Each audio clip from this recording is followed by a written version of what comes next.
По поводу вчера я закончила. Ой, здорово. Продолжай. Мы тут с вами не будем прощаться. Как говорится, переходите на колокольчики, подписывайтесь. Мы просто берем вас, и мы сегодня уже переместились в другое место, это другой город. Мы уехали в Ля-Плату, так что мы здесь вас забираем вот так вот. Оп, как кенгуру складываем сюда, и мы с вами идем смотреть. Не переключайтесь, кофеечек наливайте и поэтопали. Чтобы добраться до Ля-Платы из Буэнос-Айреса, можно выбрать несколько вариантов. Самый популярный – автобус компании Кастера, который отправляется с Ретира или Конститусион и едет около 1,5 часов. Также можно сесть на пригородный поезд Рока. Поезд примерно будет идти около часа. Ну а если вы же предпочитаете комфорт, доступно такси или приложение для поездок, но это выйдет вам гораздо дороже. Нам это обошлось бесплатно, расскажем почему.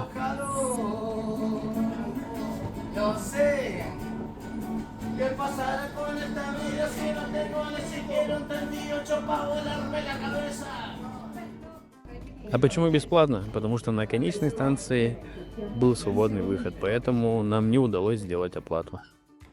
Опа, здравствуйте, дорогие подписчики. Посмотрите внимательно, где мы. Где я сейчас в данный момент просто нахожусь. О-ля-ля-ля-ля-ля-ля. Это мы приехали в город Ля-Плата, если я не ошибаюсь. Зачем мы сюда приехали? Да просто посмотреть. Мы тоже в тигры же гоняли. Было очень интересно. Поэтому как-то вот так вот. Вы там пока чаечек-то заварите. Где-то там вот тут вот пора уже подписаться, если вы еще не подписаны. Оба, наверное, сразу хотелось бы начать. Приходишь такой с вокзала, а здесь такси-то абсолютно другие, даже какие-то непривычные от Буэнос-Айреса. Ну, это то, что вот вокруг творится вокзала. Ну, как обычно, что сказать по входу. Еда, булочки, снеки, ну и неотъемлемая часть всей Латинской Америки. Это у нас ребята, которые живут на матрасах. Вот так вот. Ну, что из необычных надписей? Все понятно, Фуэро, убирайся. А что убирайся? Убирайся, Uber, понимаете?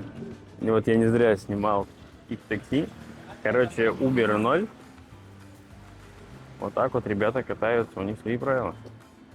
Ля-Плата – столица провинции Буэнос-Айрес, расположенная всего в часе езды столицы Аргентины. Этот город известен своей уникальной планировкой. Он был спроектирован как идеальный город с прямыми улицами, диагоналями и множеством зеленых площадей. Ля-Плата славится богатой архитектурой, включая неоготический кафедральный собор, один из самых больших в Южной Америке.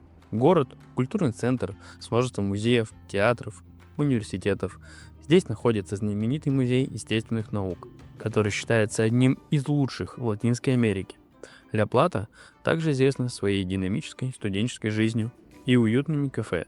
Это спокойный и зеленый город, идеально подходит для прогулок, изучения истории и наслаждения местной кухней.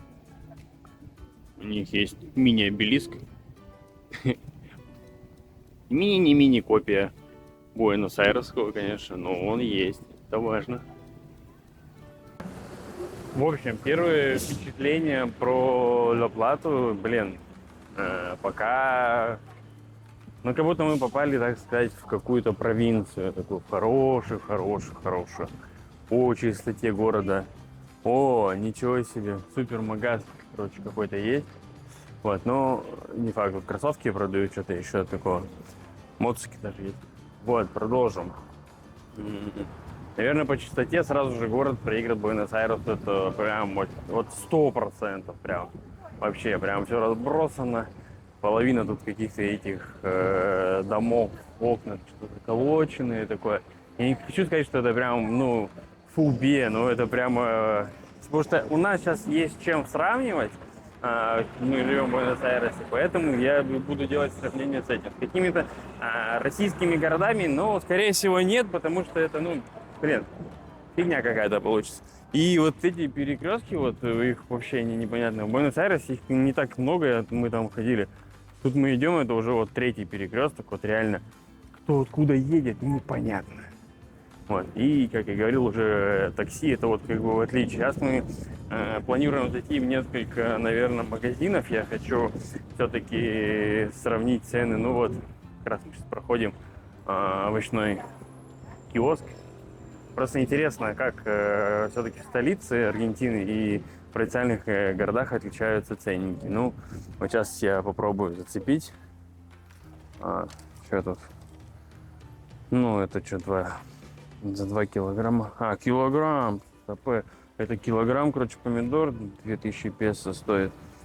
Пепины стоят у нас огурцы за 2 кило 1800. Ну, это плюс-минус. Марончики 2 килограмма 3. Не факт. Я не скажу, ну, точнее, не знаю тут какое качество, где они берут и куда доставляют, но как бы цена плюс-минус одинаково. Я бы не сказал бы, что есть какое-то прям вау отличие по этому поводу. Ну, будем наблюдать. Пока по архитектуре, наверное, все-таки нравится. Есть старые какие-то такие дома, уже видно, что архитектор не как в России где-то это немножечко подбухивал и делал некоторые дома. Это я так не буду вырезать, пускай останется на моей совести. Ну все, я пока наблюдаю, продолжаю, будем петь, смотреть, рассказывать. А не переключайтесь, модно так сказал, да? И там это, пока следующий проигрыш идет музыкальный с этим, будьте так добры, там, комментарий, можно там любой, там, ай, какой красивый парень, да? Да не, я шучу, просто, ну, иногда хочется какой-то активности от вас, поэтому вам не сложно там подписаться, ткнуть лайк, а нам это всегда приятно. Ну вот, я сейчас камера передаст, есть первое красивое здание.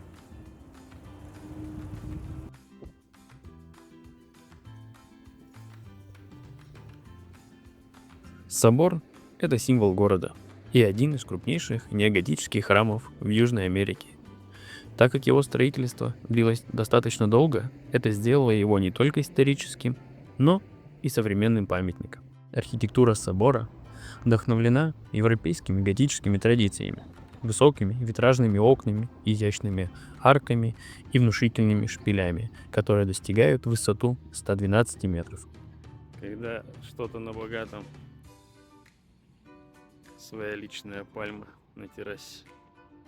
Внутри собора царит торжественная атмосфера, а искусно выполненные витражи создают эффектную игру света. Для посетителей доступна смотровая площадка, откуда открывается панорамный вид на весь город и уникальную архитектурную планировку. Собор — это не только место для молитвы, но и культурный центр, где часто проходят концерты, органные музыки и выставки. Это место, где история, искусство и духовность объединяются Я не в знаю, одном передает видео, пространстве. не передает всю ту масштабность, но это прямо просто огромное, красивейшее здание. Просто еще покажу, откуда мы вот приперлись оттуда. Вот полиция, кстати, здесь такая же, как и в Буэнос-Айресе. Надеюсь, это не за нами едут. Не знаю, что надо уточнить, возможно ли это вообще снимать или нельзя снимать. Насколько. Если что, и если нельзя будет снимать, я буду снимать, короче, по-тихому. Ля-ля.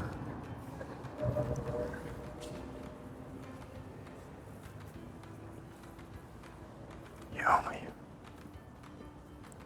Вот это вещь. Я не знаю, какие слова можно говорить и нельзя. Смотрите. Окна. Мозаика. Мозаика.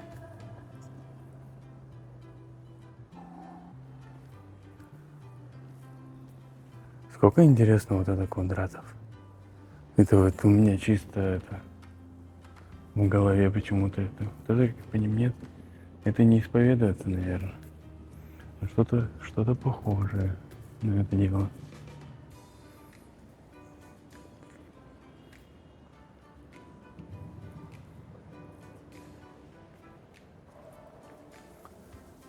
Ох, не знаю. Кто-то будет переводить, кто-то будет читать. Ну, камеры здесь понятно, что есть. Я вот разговариваю очень тихо. Ну, не знаю, у меня почему-то всегда, когда я захожу в подобные помещения, я всегда разговариваю очень тихо. А это какой-то автоматический, какая-то глушилка у меня стоит. Потому что я не знаю, как себя вести. Наверное, ну, должно быть стыдно по этому поводу. Ну, не знаю, какой есть уж я, такой и есть. Вот. Но здесь эхо очень, очень большое, ну, громко, громко сильно. Когда начинаешь разговаривать, как будто тебе кажется, что вон там тебя слышно. Опачки. Опачки. Эх. А вот так вот будет видно, наверное. Тут, эх. Отсвечивает все.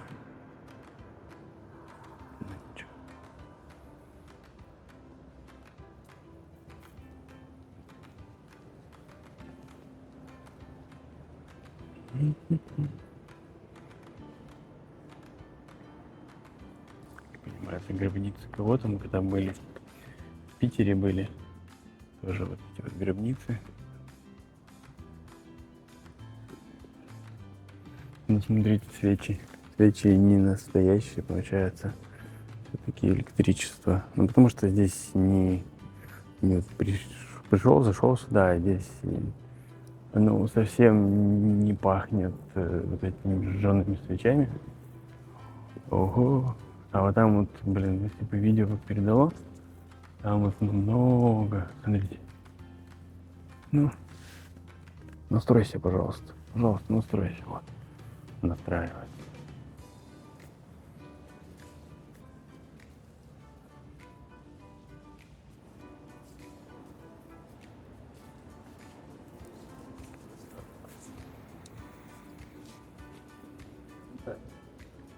Еще боюсь что-нибудь сказать не так, потому что я, ну, наверное, процентов 90, что здесь находится, я даже не понимаю названия предметов.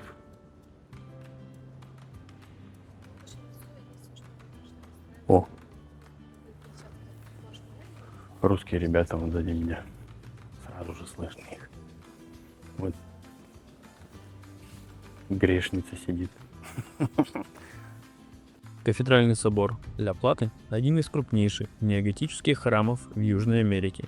Его строительство началось в 1884 году и завершилось только в 1999. Высота башен достигает 112 метров. Внутри можно полюбоваться витражами, витиеватыми арками и подняться на смотровую площадку с панорамным видом на город. Также город Ля Плата – это уникальный город, известный своей тщательно продуманной планировкой. Он был основан в 1882 году и стал первой столицей провинции Буэнос-Айрес, построенной специально для этой цели. Город спроецирован в виде сетки с прямыми улицами, которые пересекаются диагоналями, образуя множество зеленых площадей и парков. Это делает Ла-Плату очень удобной для прогулок и создает ощущение простора. Культурная жизнь города насыщена. Здесь находится один из самых престижных университетов Аргентины – университет Ла-Платы, который привлекает студентов со всей страны и за рубежа. Также город знаменит своим музеем естественных наук, где можно увидеть одну из самых больших коллекций динозавров в Латинской Америке. Ля Плата – это город, где гармонично сочетаются история, культура и современность. Его спокойная атмосфера, уютные кафе, музеи и красивые парки делают его идеальным местом для изучения аргентинской культуры и просто приятного отдыха. Что мы сейчас с вами и наблюдаем. Люди в парке в воскресенье отдыхают семьями, наслаждаются атмосферой, пьют матте и просто улыбаются друг другу.